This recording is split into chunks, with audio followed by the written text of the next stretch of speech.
오늘 첫 곡 내 마음에 비친 내 모습, 곽진원 노래로 내 인생의 명작 문을 열었습니다. 안녕하세요. 저는 내 인생의 명작 김하전입니다. 오늘 오프닝에서 말씀드렸던 일화는 제 이야기는 아니고요. 네. 저는 뭐 음식 먹는 거 좋아하는데 밤에 이렇게 치킨이나 뭐 맥주 같은 거를 먹어본 적은 별로 없는 것 같아요. 뭐 다른 거는 잘 먹어요. 근데 이 딜리버리를 우선 안 해요. 그 딜리버리 피가 너무 아깝고 팁도 그런 것도 있지만 이제 밤에 이렇게 튀긴 거는 별로 안 먹고 뭐 잔치국수 좋아합니다. 네. 쓸데없는 얘기였고요. 네. 그 제가 직접 삶아 먹는 경우도 되게 많아요. 너무 쉽잖아요. 그리고 이렇게 찬물에 담가서 이렇게 면을 통통하게 이렇게 하고 뭐 지단도 넣고 뭐 막 이게 아니라 그냥 라면 끓이듯이 뜨거운 물에 넣고 3분 정도 있다가 그냥 먹습니다. 네. 맛있어요, 그래도. 근데 이제 저녁 한 9시, 10시 지나면 배가 고프고 늘 고민이 돼요. 아, 오늘만 뭐 좀 먹을까? 근데 먹으면, 다음날 너무 힘든데. 그리고 만약에 유혹에 넘어간 날이라면 그 다음날 대가를 치르게 됩니다. 퉁퉁 부어서 수박만해진 얼굴, 또 기름진 음식이나 짜고 매운 음식 먹고 잔 덕분에 더부룩하고 편치 않은 속, 또 늦게까지 먹느라고 또 그 늦잠을 잤기 때문에 또 아침에 또 해롱해롱, 네, 정신없이 바빠집니다. 이렇게 유혹에 넘어간 대가를 치르고 그 다음날 또 저녁이 되면 또 다른 유혹이 시작이 됩니다. 자, 이 유혹을 넘어가면 또 결과는 아침에 뻔할 텐데도 우리들은 다시 비슷하지만 완전 똑같지는 않은 그런 고민을 하게 됩니다. 이번에는 조금 다른 방식으로 유혹과 타협을 하는데요. 너무 출출하니까 달걀 2개만 먹고 잘까? 삶아서? 네, 계란은 살 안 찌는 건강식품이 됐어. 그런데 삶은 달걀 먹고 갑자기 식욕이 막 폭발합니다. 국물이 막 먹고 싶어서 컵라면 봉지를 막 훌린 듯이 뜯기도 하고요. 이런 일상의 반복들, 이렇게 자주 유혹에 넘어가고 대가를 치르고 또 뻔히 보이는 그 다음 유혹을 또 고민합니다. 여러분은 어떤 유혹에 자주 넘어가는지 궁금합니다. 그리고 그 유혹에 넘어가면 다음날 대가는 무엇이었나요? 네, 노래 듣고 돌아오겠습니다. Living Dogs, 벤틀리가 부릅니다. 네, 노래 듣고 돌아왔습니다. Living Dogs, 벤틀리가 불렀습니다. 오늘 내 인생의 명작 여러분과 함께 나눌 주제는요, 참 재밌는 책이에요. 칩 히스, 댄 히스, 두 명의 공동 저자가 쓴 책 스틱입니다. 이 책의 저자 칩 히스, 댄 히스는 라스트네임이 같죠? 네, 히스 형제입니다. 이력도 두 형제가 비슷한 삶을 살아왔어요. 이 공동 저자 중에 앞에 언급된 형이에요. 칩 히스. 시카고대 경영대학 교수를 거쳐서 스탠퍼드 대학교에서 또 조직행정론 교수로 재직하고 조직행동, 협상 전략, 국제 전략 연구에 관한 강의를 하고 있고요. 그가 스탠퍼드 대학에서 개설한 스티커 메시지 만드는 법이라는 강의는 최고 인기 강의가 됐습니다. 미국 내 카피라이터, 기자, 작가, 마케터들에게 아주 폭발적인 반응을 얻고 있습니다. 마이크로소프트나 나이키 같은 미국 유수의 조직에서 스티커 메시지 만들기에 관한 강연, 컨설팅 이런 걸 맡고 있습니다. 동생 댄 히스는요, 하버드대 경영대학원 졸업했고요. 세계 최고 경영자 교육 프로그램을 제공하는 듀크대에서 그 재무 개선 전문가로 또 있었고요. 마이크로소프트, 닛산 이런 데서 컨설팅을 담당했습니다. 그 포춘지 선정 500인 경영자를 위한 리더십 프로그램 진행도 했습니다.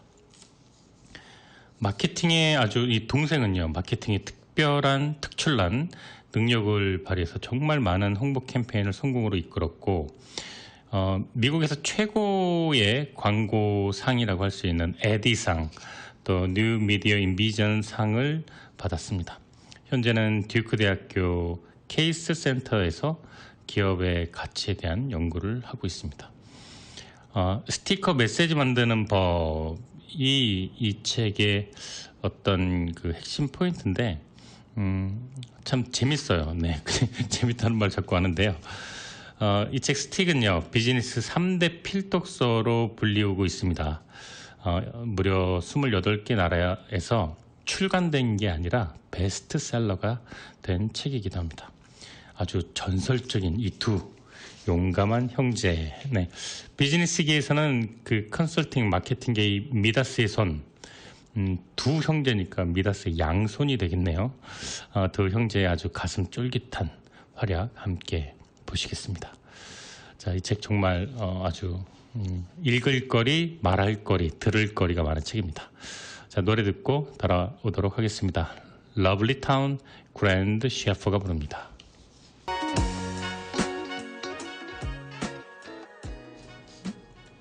네, 이 책 스틱, S-T-I-C-K. 네, 영어로 뭐 달라붙다, 뭐 착 붙다, 이런 내용인데, 신경과학, 사회학, 심리학, 뭐 이런 최신 연구가 밝혀낸 인간의 성장, 뭐 또 기사의 헤드라인 뽑는 법, 그리고 기업과 국가의 전략을 수립하는 일, 뭐 메시지라는 게 하고자 하는 일에 아주 폭발적인 추진력을 가져다 주는 도구이니까요. 이 책은 세상을 움직이는 강력한 단 한 줄의 메시지를 만드는 방법에 대해서 말을 하고 있습니다. 이 책은 아주 오랫동안 몇 세기를 거치면서 검증된 히트 메시지의 비밀을 밝히기 위해 많은 시간과 공을 쏟았습니다. 뭐 속담, 신화, 뭐 기존의 광고 카피, 선거 캐치프레이즈 뭐 이런 것들, 무려 1700명의 사람, 또 40회가 넘는 실험을 거쳤다고 합니다. 이 같은 과정을 통해서 저자들은 이 두 명이니까요. 저자들은 이 치피스 데니스, 뭐 이름도 참 뭐랄까요. 역시 그 단 한 줄로 마음을 사로잡는 카피라이터, 마케터답게 이름도 아주 수액이 넘칩니다. 칩과 댄, 네, 라스네임 히스예요. 언뜻 저는 봤을 때 헬스 아닌가 했는데 히스입니다. 아무튼 시대가 지나도 사람들 뇌리에 각인돼서 절대 잊히지 않는 말에는 공통적인 법칙이 숨어 있다는 사실을 이 용감한 형제들, 두 형과 아우 헤스 패밀리가 발견합니다. 그리고 힘들게 발견한 이 과정들을 이 자세하게 상세하게 책에 소개하고 있는데, 뭐 이솝 우화가 고대 그리스 시대부터 어떻게 현대까지 살아남았는가, 클린턴 대통령이 성추문 사건에 쏠려있던 미국의 이목을 경제로 어떻게 전환시켰는가, 강한 미국으로 태어날 수 있게 만든 존 F 케네디의 한 문장 무엇인가, 만년 적자였던 사우스웨스트 항공사가 흑자로 전환된 단 한 줄의 메시지. 네, 뭐 이런 내용들이 벌써 아주 호기심을 많이 끌죠. 그리고 어떻게 프리젠테이션을 하는가, 뭐 어떻게 글을 쓰는가, 이런 내용도 나오는데 참 유용하고 재밌고, 아까 말씀드린 심장이 쫄깃거리는 그런 내용들이 참 많이도 나옵니다. 세상에 이목을 끈 가장 강력한 메시지를 6가지로 나누었어요. 또 법칙이라고 해서요. 또 실제 사용하는, 적용하는 방법, 노하우, 이 두 형제가 책을 통해 공개합니다. 사람의 마음을 움직이는 한마디, 적자에서 흑자로 전환할 수 있었던 그 한마디, 하나의 메시지. 전반전에 큰 점수 차이로 지고 있다가 후반전에 아주 역전하는 걸로 유명한 맨체스터 유나이티드의 퍼거슨 경의 한마디. 또 이렇게 정작 중요하고 위대한 상황을 바꿀 수 있는 말은 언제나 단 한마디였습니다.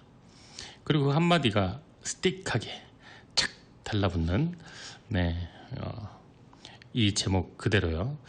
상대방 심장에 탁 달라붙는 방법에 대한 이야기가 곧 공개됩니다. 노래 듣고 돌아올 텐데요. 92년도 지금으로부터 30년 전 곡이에요. 변진섭이 부르는 그대 내게 다시라는 곡인데 지금 들어도 어색하지 않을 만큼 부드럽고 감미롭고 세련된 음성과 또 멜로디를 가지고 있습니다. 함께 듣고 돌아오겠습니다.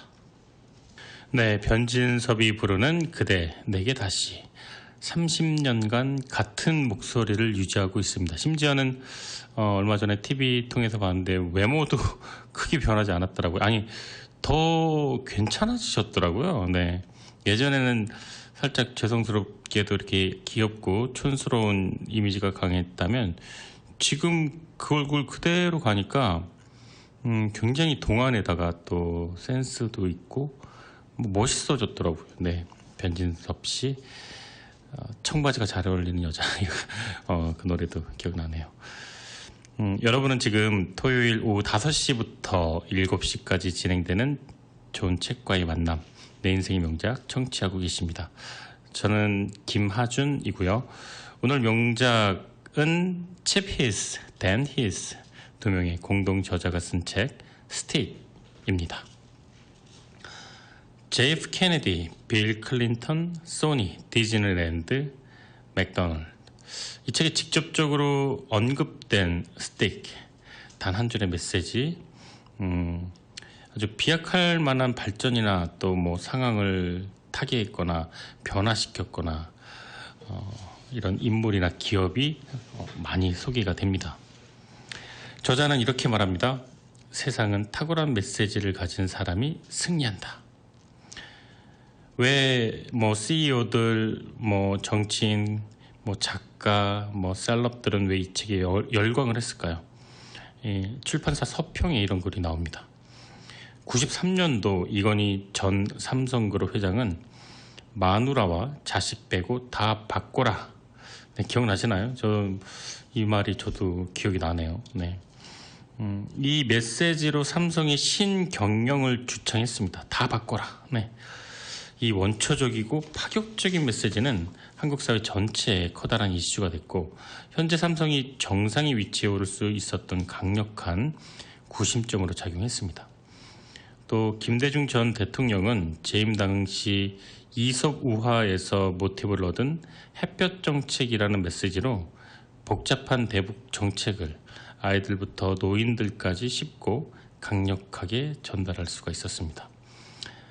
이 메시지는 노벨 평화상을 받을 수 있는 근간이 되었고 훗날에는 물론 그 햇볕 정책이 그 정치적인 노선을 달리하는 또 이 정당에게 많은 반발을 불러일으키기도 했지만 3단계 통일 전략, 김대중 통일학, 자주 평화 민주를 기조로 한 연방제 통일 정책 이론 이런 학문 분야 무슨 전문적인 책과 사상 논설 세미나 많이도 열렸었죠. 네.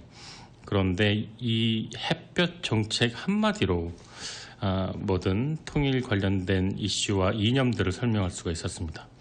영어로는 이 햇볕 정책이 Sunshine Policy라고 번역이 되어 있는데 조금 그 뜻이 제대로 전해진 건가 의문이 들기도 합니다. 아무튼 이렇게 짧고 굵고 탁월한 메시지는 전략을 쉽게 전달하고 행동으로 옮길 수 있는 명확한 목표를 줍니다. 기사 헤드라인 뽑는 것도 정책을 수립하고 사람의 마음을 움직이는 것까지 이 메시지가 할 수 있는 일은 너무나도 많습니다. 왜 어떤 이야기는 몇천 년이 지난 지금까지도 회자가 되고 어떤 이야기는 금방 사라질까요? 적자 기업이 메시지 하나로 흑자가 되기도 하고요. 어떤 정치인은 단 한 줄의 문장으로 자신의 위기를 타개했습니다. 스탠퍼드 대학교 교수인 칩 히스 형입니다. 그는 어떤 아주 오래 시간이 흘러도 변하지 않는 힘을 가진 그런 메시지를 오랜 시간 연구를 했습니다. 무려 10여 년 동안 수만 건의 사례를 분석을 한 결과 이 두 용감한 형제가 6가지 법칙을 정리를 했습니다. 그리고 세상에 내놓았습니다. 가장 강력한 한 문장을 만들 수 있는 방법 6가지요. 자, 그 6가지 방법은 노래를 듣고 돌아와서 소개해 드리도록 하겠습니다. The Talbot Brothers, One Day Soon. 네, 책 40페이지에 보면 이런 사례가 나옵니다. 1962년도 존 F 케네디 대통령이 주창한 앞으로 10년 안에 미국은 인간을 달에 착륙시키고 무사히 지구로 귀환시킨다. 네. 이 선언이 소련을 제치고 미국이 세계의 패권을 쥐게 된 기폭제가 되었습니다.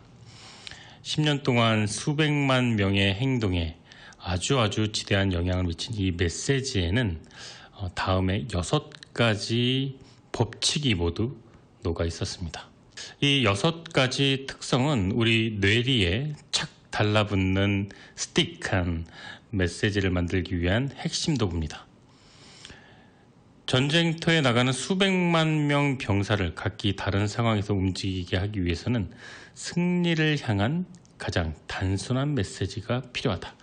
단순성을 나타낸 말이고요. 50페이지에 나오고요. 노드스트럼 백화점 다들 아시죠? 이 백화점에서는 다른 데서 사온 물건도 포장을 해준다는 뜻밖의 메시지로 백화점계의 고객 서비스 강자로 떠올랐는데요. 그걸 의외성이라고 하죠. 또 그리스 시대 이솝우화는 인간 본연의 보편적 특성을 사례를 통해 구체적으로 풀어나가서 2500년이 지난 지금까지도 살아남았습니다. 구체성. 또 우리가 노벨상 수상자가 아니더라도 오프라 윈프리의 열렬한 추천을 받지 않더라도 당신의 의견에 높은 신뢰성을 부여할 수 있는 기술, 바로 신뢰성.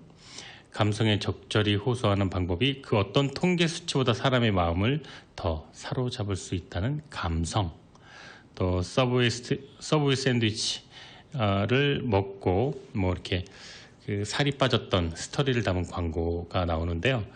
또 그 광고처럼 또 스토리가 있는 그 내용들. 사람 마음을 사로잡는 강력한 한 문장을 만들기 위해 지금도 밤을 새고 있을 어느 누군가에게 이 책은 참 교과서와 같은 역할을 할 수 있을 겁니다. 좋은 메시지는 무엇인가, 또 어떻게 만드는 것인가, 노하우가 담겼습니다. 워싱턴 포스트지는 이렇게 얘기했습니다. 이 책을 인간 심리를 간파하고 메시지를 성공적으로 만드는 마스터키를 제시한 획기적인 책. 또 타임즈 역시 제목으로 Are you sticky? 이렇게 뽑았어요. 이 책의 주제와 사례를 아주 길게 자세히 설명했는데 이 책으로 화제에 오른 용감한 형제, 그리고 똑똑한 형제들이라고 할게요. 헤스 브라더스는 미국 MBC 방송 투데이쇼에 출연해서 스티커 메시지 만드는 법에 대한 강연 같은 설명을 하기도 했습니다.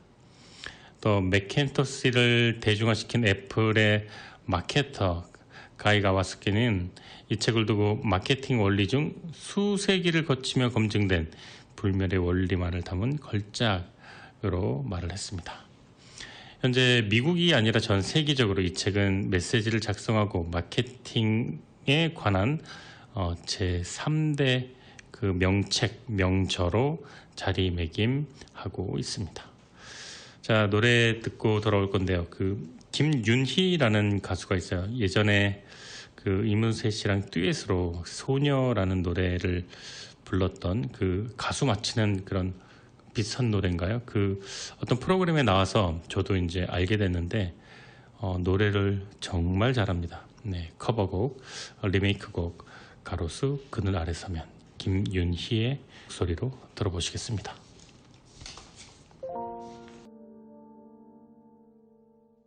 네, 음악이 아주 잔잔하게 심금을 울리죠. 이게 어느새부턴가는 아니라 아주 오래전부터, 저 어릴 때부터 기교가 들어가지 않는 이런 음색을 들으면 이렇게 마음이 많이 움직이더라고요. 여러분들 어떻게 들으셨는지 모르겠습니다. 이 책에 소개된 실제 사례 소개해 드리도록 하겠습니다. 기업의 지긋지긋한 악성 메시지를 떼내는 법. 그 맥도날드의 지렁이 버거 루머 혹시 들어보셨나요? 저는 사실 들어보기는 했는데 이게 인터넷에 나온 얘기라 믿지는 않았어요. 근데 책에 그 얘기가 나오네요. 악소문과 루머에 참 많이 시달리는데 이 책은 더 강력한 메시지로 싸우는 방법을 사례를 제시합니다. 맥도날드는 10년 동안 햄버거 고기에 지렁이를 사용한다는 루머로 몸살을 앓고 있었는데 그 맥도날드에서 이런 메시지를 내놓았습니다. 우리는 햄버거 패티에 지렁이 고기를 쓸 재정적 능력이 없습니다. 이 한마디에 지렁이 버거라는 누명을 벗어낼 수가 있었는데 뭐 이거 말고도 이메일, 뭐 자동차가 처음 출시됐을 때 뭐 루머도 많았었고요. 또 더 강력한 메시지로 극복한 사례들이 많이 나옵니다. 저도 뭐 비슷하게 뉴욕 퀸즈의 메인 스트리트 거기에서도 제가 좀 살았었는데 그 푸드트럭 보면은 그 꼬치 팔잖아요. 중국 분들이 그 꼬치 정말 냄새에 기가 막힙니다. 특히 추운 겨울에 퇴근길에 집에 가다 보면 그 중국 분들 그 가게에 3, 4, 5 모여서 꼬치 먹는 모습 어렵지 않게 볼 수 있고 그 중에 한 명이 저였습니다. 진짜 한국에 예전에 있을 때도 그 포장마차 그 오뎅이라고 하면 안 된다고 그러죠. 그 어묵 꼬치를 막 4개, 5개, 6개 먹고 집에 가고 그랬었는데 너무 맛있죠. 국물 막.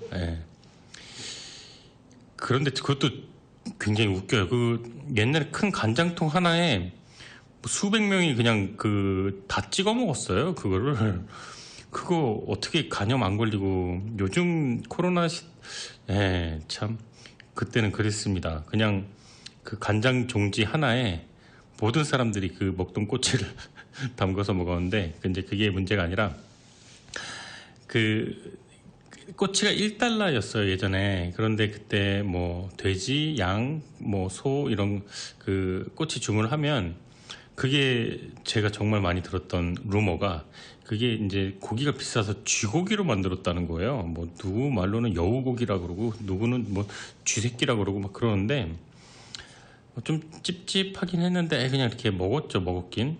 근데 그게 악성 메시지였죠. 그것도 이제 오늘 이 책에 의하면 그 상권에서 불티나게 팔리는 그 푸드트럭이 시기한 누군가의 모략이 아니었나.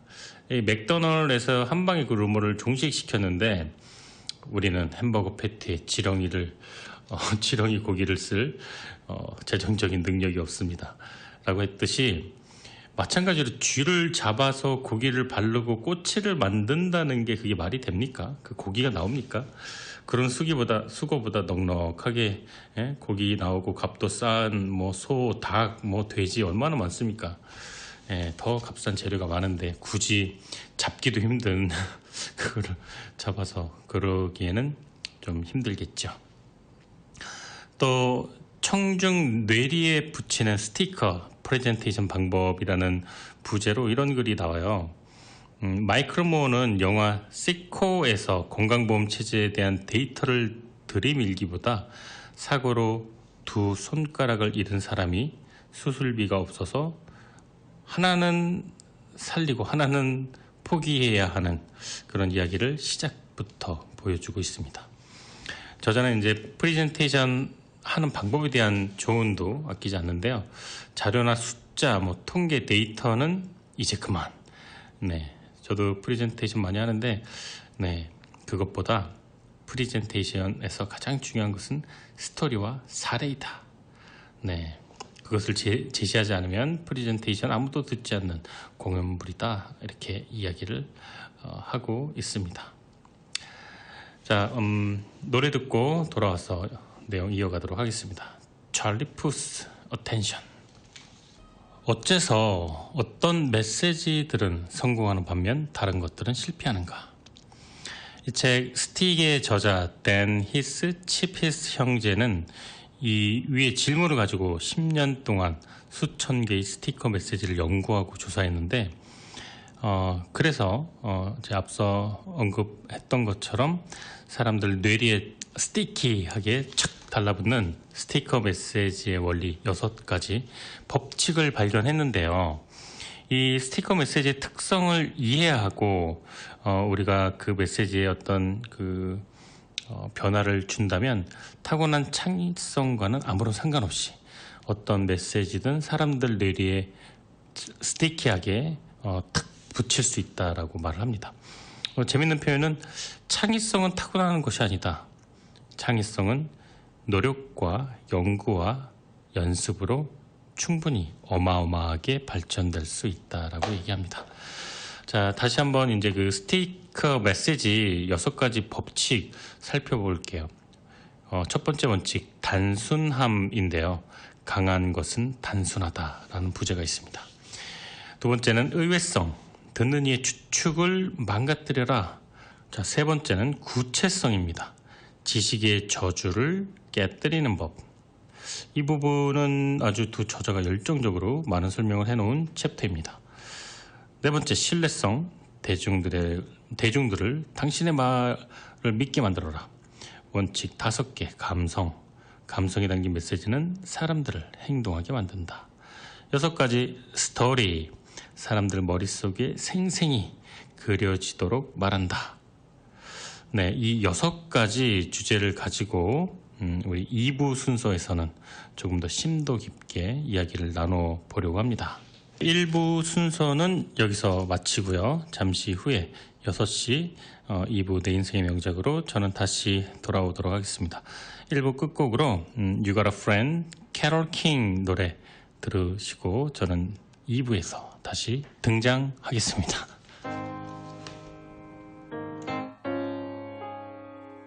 김하준의 내 인생의 명작 2부 청취하고 계십니다. 내 인생의 명작은 매주 토요일 오후 5시부터 7시까지 2시간 동안 방송됩니다. 자, 오늘 내 인생의 명작 주제는요.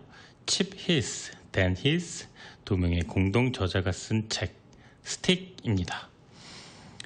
이 책 내용 중 몇 가지 재미있는 부분 발췌해서 소개해드리도록 하겠습니다. 앞에 내용과 조금 중복되는 부분도 있는데 가급적 원문 그대로 아까는 조금 제가 요약을 했으니까요. 소개해 드리도록 하겠습니다. 법칙 1. 강한 것은 단순하다. 네, 60페이지에 나오는데요. 92년도에 여러분들 기억나시죠? 그 빌 클린턴 선거 캠페인 어려운 환경을 극복하고 태어난 전형적인 그 스티커 메시지를 이제 보입니다. 그렇지 않아도 머리가 아플 정도의 복잡한 선거판에 클린턴이 고민거리를 몇 개 더 가지고 왔습니다. 첫째, 숨겨진 여자가 등장하는 문제가 있었고요. 또 둘째는 클린턴이 이 정책만을 위한 정책을 많이 또 발표한다는 정책벌레라는 그런 별명이 있었습니다. 그리고 핵심 고문이었던 정치 고문인 제임스 카빌은 이런 복잡한 상황을 극복하기 위해서 클린턴의 선거 그 캐치프레이즈를 이렇게 말을 했습니다. 경제라니까 이 멍청아. 네, 이게 It's the economy, stupid. 바로 이 한 줄의 슬로건으로 선거 기간 내내 클린턴의 가장 성공적인 핵심 캠페인이 되었고 그가 대통령이 되는데 일조했다고 합니다. 그 이후에 또 안 좋은 또 사건이 있었죠. 그 로인스키랑 이제 성추문이 있었는데 참 그래도 그 성추문이 있는데 대통령직을 또 유지를 했어요. 근데 그때 슬로건은 기억이 안 나는데 책에서 다루질 않아서 참 그런 추문을 겪고도 대통령직을 유지할 수 있었다는 것, 그리고 또 뭐 딱히 그 외에는 어떤 그 다른 정책적인 그 부실함과 그게 없었다는 것과 힐러리 클린턴이 그 이후에 또 대통령 선거 나왔었죠. 또 트럼프랑 붙었었는데 그때도 제가 방송국에서 방송하고 있었던 그 CNN 생방송 그 번역하고 통역하고 그때 그 기억이 나네요. 이런 이야기가 있어요. 그 맥도날드 이야기 아까 잠시 드렸었는데 조금 더 보완하자면요. 나쁜 소문은 어떻게 떼어낼 수 있을까라는 이 수십 년간 이어온 맥도날드 그 지렁이 고기 루머 정말 안간힘을 썼습니다. 그 1978년도 맥도날드 대변인은 이것은 어불성설이며 사실 무근인 헛소문이다. 이렇게 성명서를 냈는데 뭐 전혀 먹히지가 않았죠. 1992년도에 이 맥도날드 역사상 가장 유명한 CEO 레이 크록이 그보다 더 나은 접근 방식을 인터뷰에서 내놓았습니다. 그는 인터뷰에서 이렇게 말을 했는데요. 우리는 햄버거 패티를 햄버거 패티에 지렁이 고기를 쓸 재정적 능력이 없습니다. 햄버거 고기는 1파운드에 1.5달러지만 지렁이는 파운드당 6달러나 한단 말입니다. 네. 이 업계에서 공공연한 비밀인 햄버거 패티 원가를 공개하면서까지 근사하게 한 방을 날렸던 이 사례를 소개했습니다. 책에는. 네, 가을 방학. 자, 이제 가을 방학. 물론 이제 그 미국은 fall 시즌이 이제 새로운 그 비기닝이긴 하지만 또 한국적인 정서에서는 또 가을이면은 한 해가 저물어가는 시작일 수도 있어요. 자, 그런데 유일하게 방학이 없는 계절이 있습니다. 봄방학도 있고요. 여름방학 길고요. 겨울방학은 더 깁니다. 그런데 아쉽게도 가을방학이 없어요. 가을방학이라는 그 인디 밴드가 있는데요. 한국에 이런 제목이 저도 이름이 마음에 드네요. 제목입니다. 이름이 마음에 든다는 이유만으로 가을방학이 불렀습니다. 네, 가을방학의 아주 심플한 곡이었습니다. 이름이 마음에 든다는 이유만으로. 네, 단순성, 신뢰성, 구체성. 오늘 책 내용에 어떻게 보면 좀 어울리는 곡이 아닌가 싶어서 선곡해봤습니다. 저자는 말합니다. 다른 사람에게 메시지를 퍼뜨리고 싶다면 당신은 성공할 수 있는 일정한 법칙 속에서 움직여야 한다. 그리고 앞에 그 소개해드린 것처럼 6가지 원칙을 제시했는데 이제 하나씩 원칙이 6개니까요. 하나씩 소개해 드리도록 하겠습니다. 먼저 이제 단순함. 정보의 수준을 낮추거나 아주 뭐든지 요약하라는 게 아니라 핵심을 찾으라는 의미입니다. 핵심을 찾으려면 어떻게 해야 되는가? 저자는 말합니다. 가장 중요한 메시지를 빼지 마라. 네. 말장난인가요? 네. 말장난 같지만 말장난이 아닌 핵심을 찾기 위해선 가장 중요한 메시지를 빼지 말라. 아주 재밌는 예를 들었어요. 가장 이상적인 형태는 속담이다. 메시지는 단순하고 심오해야 되는데 가령 예를 들면 남의 집 잔디가 더 푸르다. 지난주 내 인생 명작에서 소개해드린 오프닝 속담이었는데 다른 사람 걸 시기하고 질투하고 내가 가진 행복을 찾지 못하는 사람을 빗대서 한 말이죠. 뭐 설명이 필요 없습니다. 구구절절 뭐 그렇게 살면 되니 안 되니 내가 어릴 땐 말이야 나의 예전엔 뭐 이런 말을 뭐하러 합니까? 남의 집 잔디가 더 푸르다. 단순성을 찾으려면 격언 속담 이상이 없을 것 같은데요. 그 노스캐롤라이나 주의 이 책에 나온 부분이에요. 던이라는 마을에 데일리 레코드라는 지역 그 뉴스페이퍼가 있는데 이 신문의 구독률이 112%였다고 합니다. 놀랍지 않습니까? 이 지역 사람은 물론이고 이 지역 외 사람도 읽고요.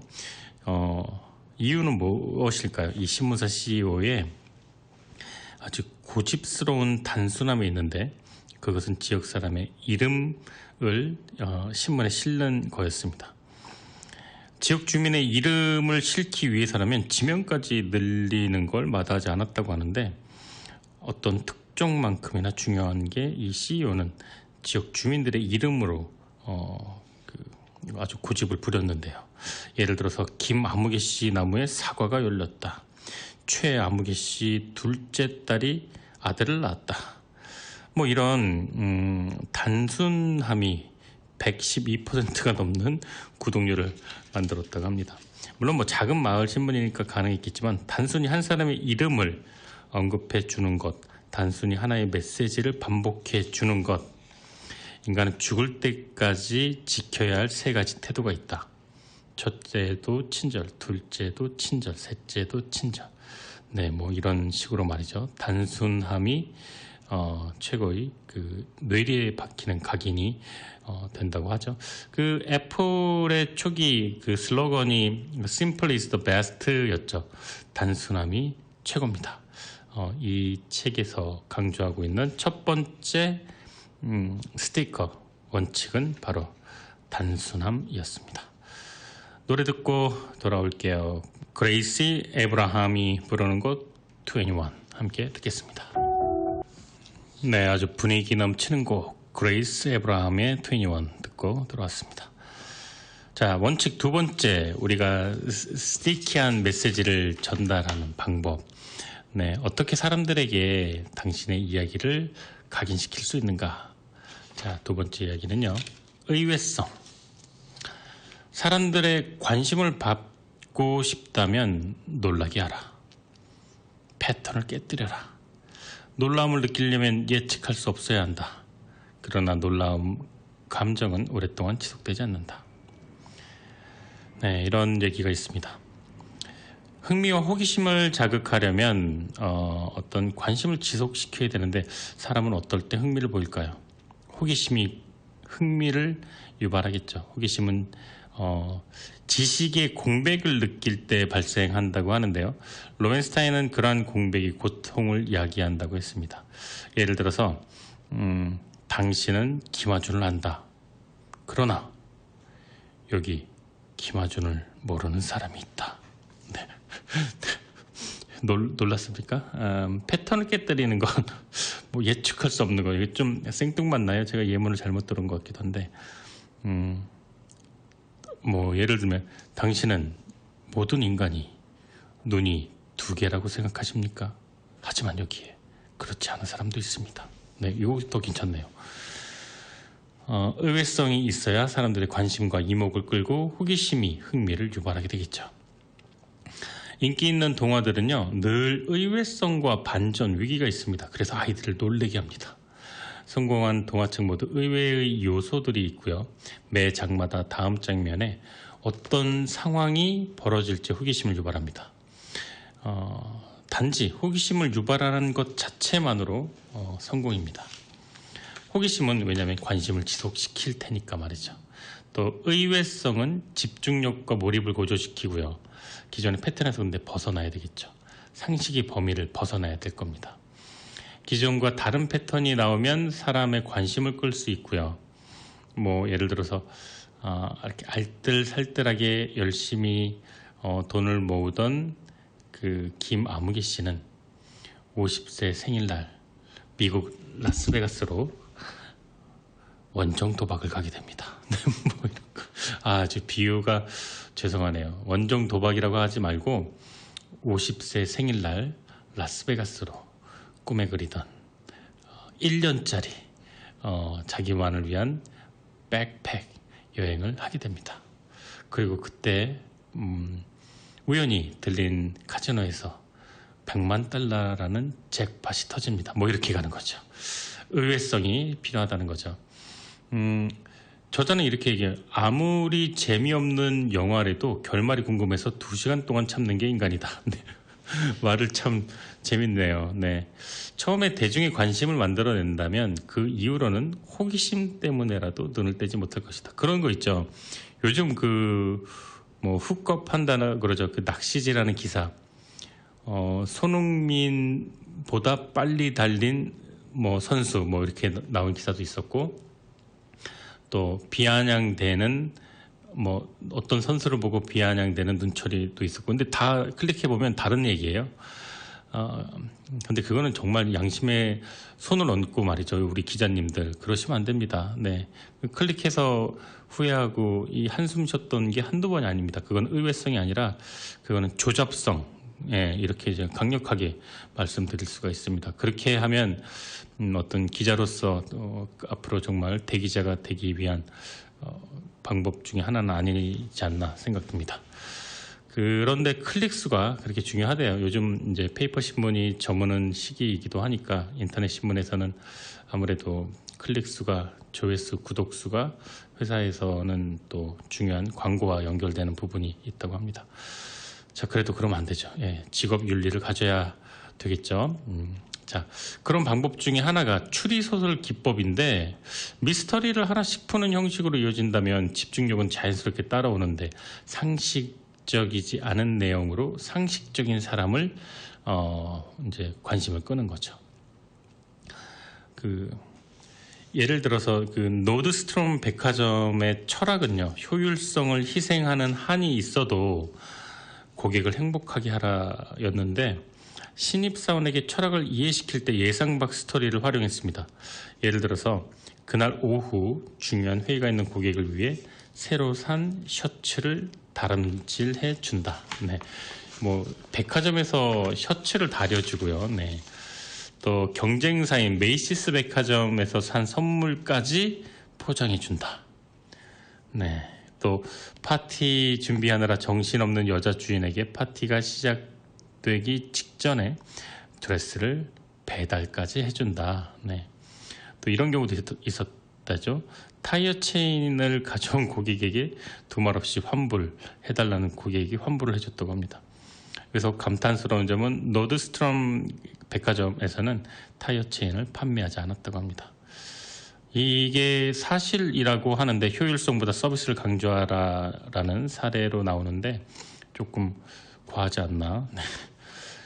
그렇지만 이 노드스트롬 백화점은 자기 만족적 상식의 기틀을 파괴했고, 이러한 친절과 고객 서비스는 당시 업계 최고의 서비스라 말을 해서 이렇게 정평이 나서 성공할 수 있는 기반이 되었다고 하는데, 요즘 이렇게 해서 영업을 할 수 있나요? 네, 조금 회의가 들기도 하는데 뭐 그렇다고 나옵니다.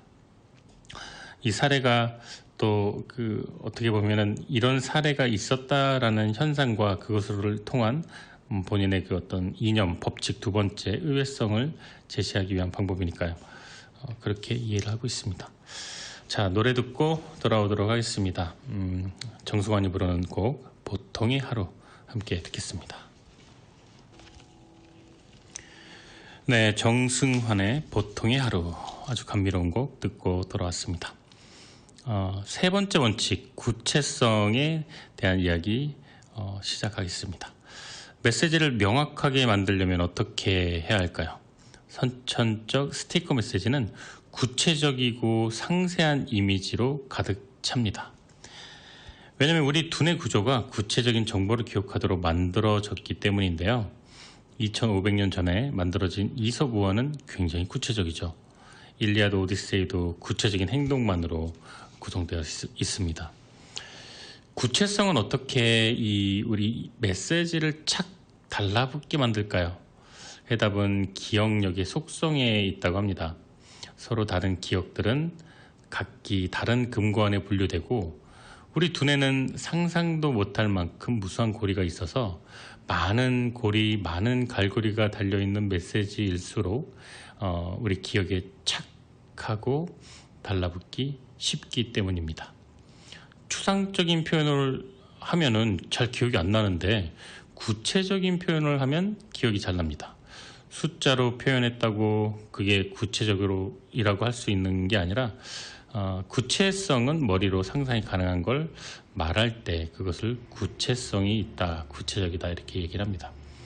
HP가 컨설 회사 의뢰를 맡은 적이 있는데 그 회사는 디즈니 측과 파트너십을 원했습니다. 그 회사는 아주 작은 스톤 야마시타라는 회사였는데 그들이 디즈니에 기획한 프레젠테이션은 가히 충격적이었습니다. 560m 전시 프로젝트인데, 그 전시에는 페라리라는 가상의 가족을 만들어서 할아버지부터 손자까지 3대가 디즈니로 여행을 가는 겁니다. 그리고 HP 기술을 이용해서 그 고해상도 사진을 찍고 뭐 식사 예약을 하고 또 놀이기구를 타고 또 호텔 돌아왔을 때 롤러코스터 탔던 그 사진 있잖아요. 그게 디지털로 다운로드 돼서 기다리고 있는 거죠. 그래서 이 디즈니 전시가 이 HP에서 한 3개월 이상 연장됐다고 합니다. 이 작은 컨설팅 회사가 보여준 디테일, 구체성은 디즈니의 마음을 강하게 흔들었다고 합니다. 이 회사는 추상적인 메시지를 구체화시켜서 전시회가 뭘 말하고자 하는지 정확하게 집어냈고 HP가 어떤 능력이 있는지 구체적으로 보여주었기 때문에 성공할 수가 있었다고 합니다. 우리 가장 많이 요즘 유튜브 틀면은 제일 많이 나오는 광고가 자동차 보험 광고죠. 그 보험도 요즘에는 히스 브라더의 충고를 너무나도 잘 받아들여서 대부분 이런 광고들이 많이 나오는 것 같아요. 우리 보험회사로 오세요. 당신은 월 150불을 절약할 수 있고 1년이면 1,800불을 세이브할 수 있고 그 돈으로 캔컨 여행을 갈 수 있고 일주일 동안 놀고 와도 멋진 기념품과 함께 돌아옵니다. 이런 그 광고, 그 캐치프라이즈가 보면 역시 구체성, 얼마나 디테일한가. 그게 사람들의 이목을 집중하고 어떤 기억의 연결고리를 착 하고 달라붙게 하는 그런 효과를 준다고 할 수가 있겠습니다. 자, 노래 듣고 돌아오도록 하겠습니다. 오랜만에 돌아왔습니다. 노라 존스, What Am I To Do. 네, 노라 존스, What Am I To Do. 네, 아주 재즈한 그런 곡이었습니다. 여러분은 지금 매주 토요일 5시부터 7시까지 방송되는 내 인생의 명작, 오늘 주제 칩 히스, 댄 히스 두 명 공동 저자가 쓴 책 스틱 청취하고 계십니다. 1초 만에 착 달라붙는 메시지, 그 안에 숨은 6가지 법칙. 네, 부제가 이렇게 적혀 있네요. 원칙 4번째, 신뢰성. 지금 이 6가지 법칙을 하나씩 말씀드리고 있어요. 신뢰성. 우리의 메시지를 믿게 하려면 어떻게 해야 하는가? 신뢰성을 창조하는 유용한 방법 중 하나는 세부 지침을 활용하는 건데, 메시지 자체가 신뢰성의 근원으로 작용하는 거죠. 또 다른 방법은 통계 수치를 이용하는 것, 그 다음에 신뢰성을 부여할 수 있는 출처를 찾는 것. 책에는 이 2가지 문장이 나옵니다. 어떤 게 더 정확하게 느껴집니까? 첫 번째, 최근 과학자들은 중요한 물리적 제약에 관해 놀랍도록 정확한 수준까지 계산해낸 바가 있다. 어느 정도까지 정확하냐면 태양에서 지구로 돌을 던졌는데 목표 지점에서 600m 이내에 떨어졌다고 생각해보라. 두 번째, 어느 정도로 정확하냐면 뉴욕에서 로스앤젤레스로 돌을 던졌는데 목표 지점에서 600m밖에 어긋나지 않았다고 생각해보라. 여러분은 어떤 것을 선택하시겠습니까? 두 번째는 뭔가 출처가 불분명해요. 첫 번째는 그래도 과학자들이 수치를 계산해냈다 이런 이야기가 나오니까 신뢰가 가는데, 두 번째는 출처의 근거가 없습니다. 네. 요즘 참 가짜 방송, 거짓 뉴스가 참 많이 나옵니다. 특히 유튜브 통해서 벌어지는 극단적인 국뽕 채널도 많고요. 태극기 부대, 또 너무 극단적인 진보 방송, 이런 걸 보면은 정말 무한정으로 쏟아지는 정보를 이렇게 받아들이는 사람의 그 능력도, 정보를 선별하고 가짜와 진짜를 구분하는 능력도 굉장히 중요하지 않겠나라는 생각을 하게 됩니다. 어떠한 주장도 어느 한쪽의 이념을 너무나도 계속해서 대변한다면 그것은 절대로 진실과 멀어지는 지름길이 아닌가 생각이 듭니다. 어떤 사람을 연쇄살인마도 어떤 반박과 변호의 권리가 주어집니다. 뭐 갑자기 왜 살인마 얘기를 하느냐면은요, 이쪽의 이야기를 듣고 저쪽의 이야기를 듣고 그것을 공평하게 판단을 해도 시간이 지나면 어느 쪽으로 이 상황상 정황상 한쪽으로 치우칠 수밖에 없는 게 감정을 가진 인간인데, 하물며 어느 한쪽의 이야기만 뭐 1년, 2년, 3년 뭐 하루 종일 몇 달, 며칠을 계속 한쪽의 이야기만 듣고 있습니다. 그거는 정보와 뉴스가 아니라 세뇌와 어떤 그 루머에 길들여지는 빠른 방법이 아닌가 생각이 들어요. 굉장히 우리가 조금 피해야 되지 않나 이런 생각도 드는데요. 신뢰성 있는 어떤 그 정보, 그다음에 기사, 뉴스는 그래도 어느 정도 편파적이긴 해도 공중파 방송은 어느 정도 선은 지키는데, 개인 방송이라든가 제가 언급은 하지 않겠습니다. 이 방송이니까. 또 어느 뭐 2명, 3명이서 나와서 특정 정당을 대변하는 뭐 왼쪽 정당이든 오른쪽 정당이든 정말 가관입니다. 정말 이 합리적으로 토론을 하고 이성적으로 문제 제기를 하고 또 답변을 들어보고 또 반박을 하고 이런 절차가 없이 내가 어디서 들었는데 내 지인의 뭐 말로 의하면 뭐 믿을 만한 소식통이 그러는데요 하면서 뭐 1시간 혹은 2시간 내내 그 어떤 특정 정당 특정인을 정말 아주 그냥 난도질을 합니다. 그게 사실과 얼마나 근접한지는 정확히 모르겠지만 적어도 그 합리적인 선택을 청취자 혹은 뭐 시청자에게 하기 위해서는 반대되는 의견과 또 어떤 그 뭐 변호할 수 있는 그런 기회를 주는 것이, 그리고 충분히 고민하고 팩트 체크를 했는가도 중요한 부분인데, 지금 뭐 청취율은 라디오죠. 그 시청률 그 시대는 많이 지났죠. 이 유튜브는 그 조회수와 그다음에 구독자 수로 어떤 그 금전적인 부분이 오고 가기 때문에 그 아주 자극적인 제목과 썸네일과 그다음에 어떤 무분별한 뭐 진짜 돌려 까기가 아니라 마구잡이 까기가 좀 이렇게 팽배해져 있는 게 아닌가 이런 생각도 듭니다. 그래서 출처가 중요하고요. 그래서 신뢰성이 중요하고요. 이 메시지의 신뢰성이 근본적으로 저하된다면 그 메시지의 힘은 없어지는 것과 마찬가지라는 생각이 듭니다. 이 네 번째 His Brothers가 제시한 원칙 제4 신뢰성에 관한 이야기였습니다. 노래 듣고 돌아오도록 하겠습니다. 배트 미들러가 부르는 곡 The Rose 듣겠습니다. 5번째 원칙, 감성. 우리가 말하는 메시지를 상대방이 중요하게 받아들이게 하려면 어떻게 해야 할까요? 뭔가를 느끼게 해야 되는데요. 자극해야 할 적절한 감성을 찾아내는 것입니다. 분석은 생각을, 감정은 행동을 불러일으킵니다. 책에 나온 감정적 반응을 유도하는 3가지 전략이라는 글이 있는데요. 첫 번째는 감정의 연합을 이용하라. 그들이 이미 각별하게 여기고 있는 것과 그렇지 않은 것을 이어라. 두 번째, 개인의 이익에 호소하라. 그들이 가질 수 있는 이익을 보여주는 것.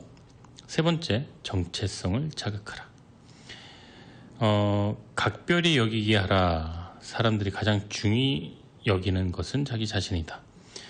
메시지로 사람의 마음을 끄는 가장 단순하고 확실한 방법은 그들이 각별히 여기는 무언가와 긴밀한 관계가 있음을 보여주는 것이다.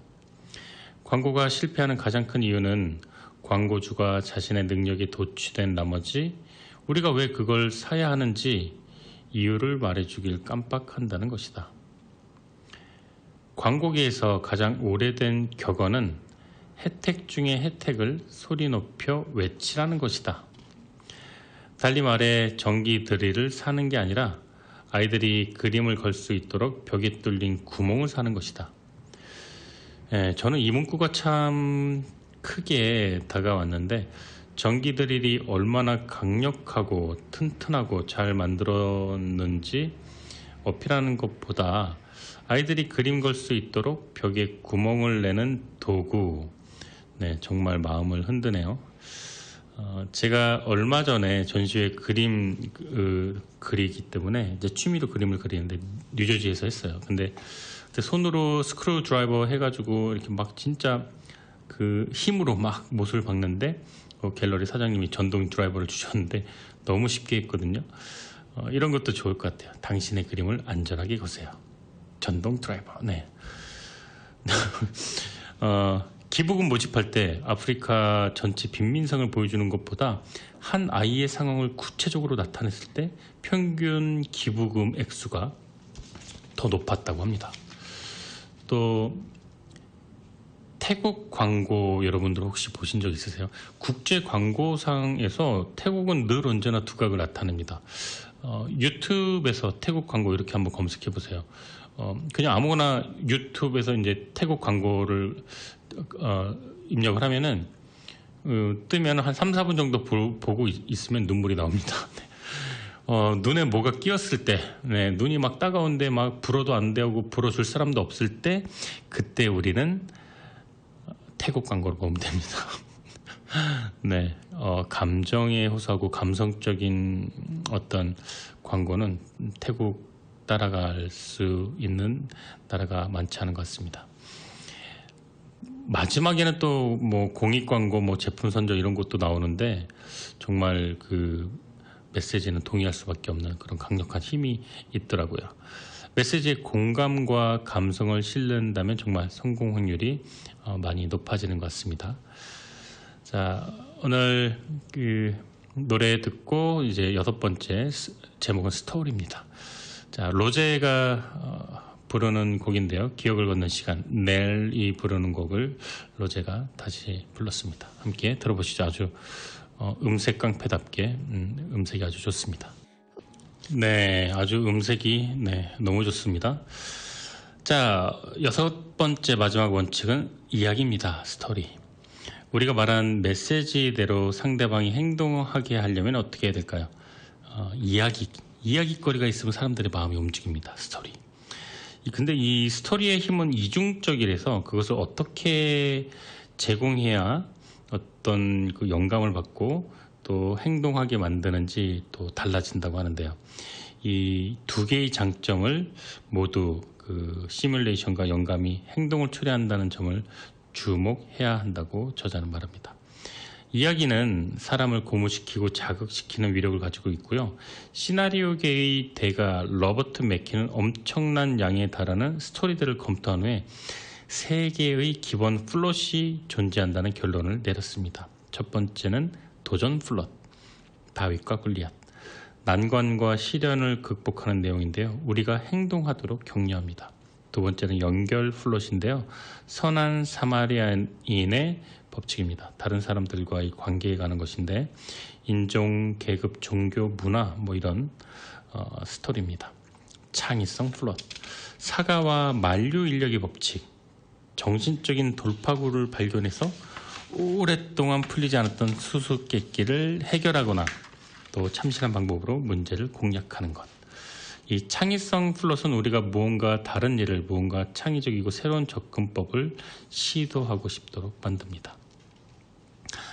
스토리는 이렇게 우리가 아주 기억하기 쉬운 방법인데 실제 프레젠테이션 할 때 이론과 예시를 좀 구분하지 못하는 사람들이 있다고 합니다. 3대1 정도의 비율이라고 하는데 이론과 예시가 실제로는 예시를 많이 들고 이론을 적게 말해야 한다라고 저자는 얘기합니다.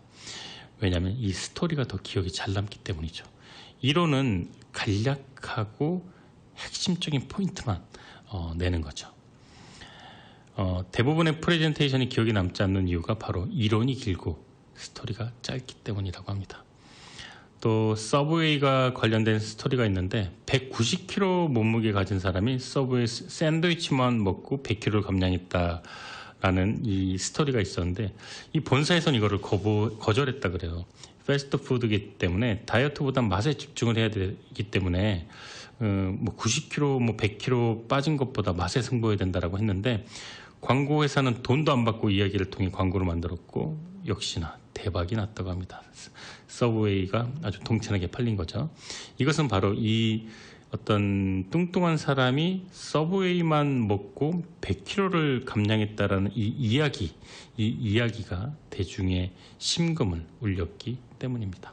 이처럼 스토리에는 강한 힘이 있고 그 강한 힘이 대중을 설득하고 결국 움직이게 할 수 있는 계기가 된다라고 저자는 얘기합니다.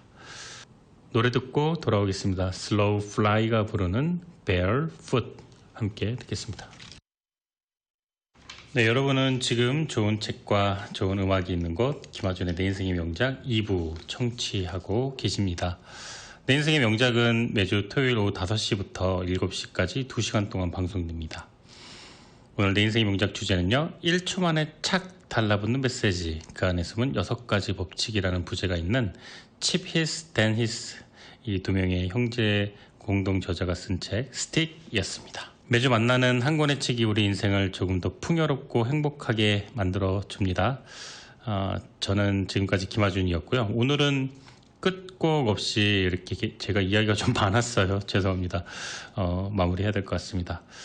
진심과 감동이 있는 메시지 하나로 오늘 남은 시간 행복하시길 바라겠습니다. 스틱, 여러분만의 착 달라붙는 메시지는 무엇인가요? 저는 다음 주에 다시 찾아뵙겠습니다. 감사합니다.